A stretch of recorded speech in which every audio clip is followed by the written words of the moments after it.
वज़ीर-ए-आज़म नरेंद्र मोदी ने गुलेलाला बाग को देखने की मुल्क के शहरियों को दावत दी है। वज़ीर-ए-आज़म नरेंद्र मोदी ने ट्वीट करके इत्तला दी कि शानदार बाग कल से खुल जाएगा।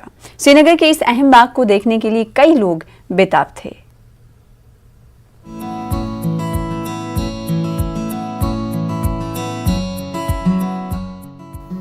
वज़ीर-ए-आज़म मोदी ने ट्वीट करके कल यानी 25 मार्च से जम्मू कश्मीर का मशहूर ट्यूलिप गार्डन खोल दिए जाने की इत्तला दी है।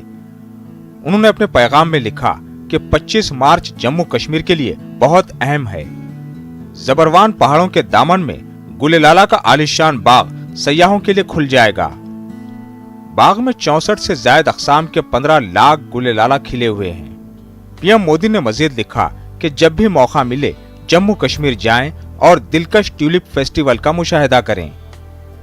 ट्यूलिप के साथ साथ आपको जम्मू कश्मीर के लोगों की मेहमान नवाजी का तजुर्बा देखने को मिलेगा। डल झील के किनारे वाक़े ये बाग बर-ए-आज़म एशिया का सबसे बड़ा ट्यूलिप गार्डन है। Indira Gandhi memorial tulip garden साल 2007 में खोला गया था। हॉलैंड और दीगर ममालिक से ट्यूलिप के कई अक़साम के लाखों पौधे यहाँ लगाए गए हैं। पहले से तय वक्त पर यह बाग खोला जा रहा है। इस गार्डन के खुलने का बेसब्री से इंतजार हो रहा था।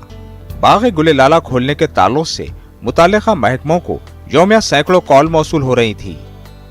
वादी में सयाहती शोबे से वाबस्ता कई लोगों को उम्मीद है कि इस साल बाग खुल जाने से कश्मीर में सयाहती शोबे को काफी फायदा मिल सकता है। लॉकडाउन की वजह से सयाहती शोबा भी कश्मीर में बहुत हद तक मुतासिर रहा। ताहम अब सयाहों ने वादी का रुख करना शुरू कर दिया है। मकामी लोगों को यकीन है कि वादी के सयाहती शोबे के लिए जारिया साल अच्छा रहेगा। Bureau report, news 18 Urdu. फिलहाल इसी के साथ रुकेंगे छोटे से ब्रेक के लिए। कुछ और खबरों के साथ जल्द लौटेंगे।